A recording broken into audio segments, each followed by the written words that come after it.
आखिर क्यों कहा जाता है कान्हा जी को लड्डू गोपाल? छोटे रूप को कहते हैं लड्डू गोपाल। लड्डू गोपाल कान्हा जी का ही छोटा रूप है।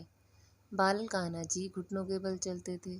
लड्डू गोपाल के हाथों में हमेशा लड्डू होता है। लेकिन दोस्तों, क्या आपने कभी सोचा है, कान्हा जी को तो माखन और दही पसंद है, लेकिन फिर भी उन्हें लड्डू गोपाल कहा जाता है। तो चलिए, मैं आज आपको बताती हूँ ऐसा क्यों है।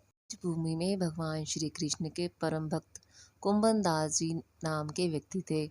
कुंभन दास जी का छोटा बेटा था, जिसका नाम था रघुनंदन। कुंभन दास श्री कृष्ण के बहुत बड़े भक्त थे।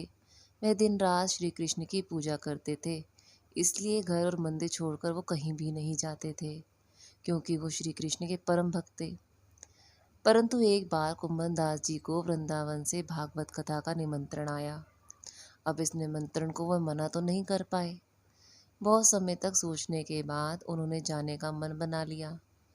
अपने छोटे बेटे को वह पूजा पाठ की सारी जिम्मेदारियां देकर गए।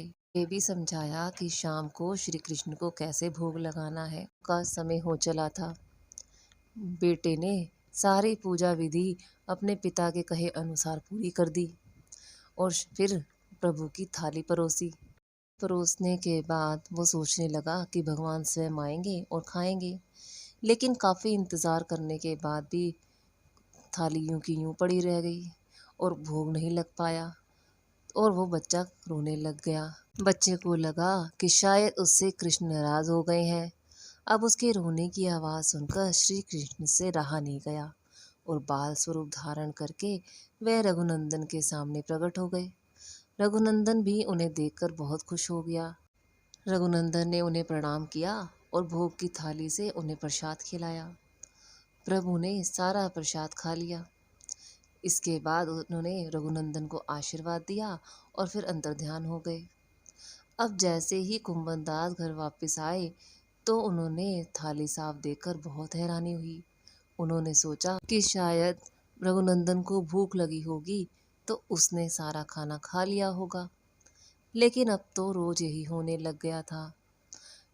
कुंभन दास जी कथा पर जाते और पीछे से रघुनंदन को सारी जिम्मेदारियां देकर जाते। रोज शाम जब वो लौट कर आते तो सारी थाली साफ दिखती। उन्हें बहुत ही शक हुआ। अब उन्होंने इस सच को जानने के लिए एक दिन मंदिर की दीवार के पीछे छिप गए। बेटे रघुनंदन ने पूजा पाठ किया और कान्हा जी को भोग लगाया और थाली परोसी। थाली जैसे ही परोसी, भगवान श्री कृष्ण बाल रूप में प्रकट हो गए। कुंभन दास जी ये सारा दृश्य दीवार के पीछे से खड़े होकर देख रहे थे। वो देखकर भाव से भर गए और कान्हा जी के चरणों में गिर गए। कुंभन दास जी भगवान श्री कृष्ण के चरणों में गिरे। उस समय श्री कृष्ण के हाथों में लड्डू था, इसीलिए उसी रूप में श्री कृष्ण वहां जड़ हो गए। गोपाल तो श्री कृष्ण को कहते हैं, परंतु उनके हाथ में लड्डू था, इसलिए उनका नाम लड्डू गोपाल ही पड़ गया। इसलिए जन्माष्टमी पर उनके मोहक रूप लड्डू गोपाल की पूजा की जाने लगी।